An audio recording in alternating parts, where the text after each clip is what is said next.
আসসালামু আলাইকুম, কেমন আছেন সবাই?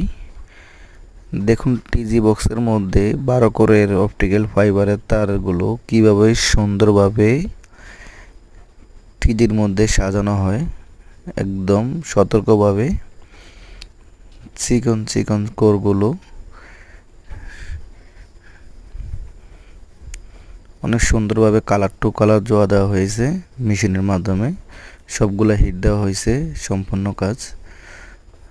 তো এখন আমরা এখানে কালার টু কালার জোড়া দিয়ে টিজির মধ্যে প্রতিটি কোরগুলো সুন্দরভাবে গোছাতে পারতেছি। দেখুন কি সুন্দরভাবে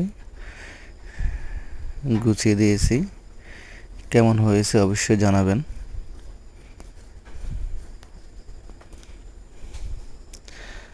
কাজটা পছন্দ হলে অবশ্যই লাইক কমেন্ট শেয়ার করে দিবেন প্লিজ। আর চ্যানেলটা অবশ্যই সাবস্ক্রাইব করে দিবেন। আর যে কোনো সমস্যার জন্য অবশ্যই মেসেজ করতে পারেন।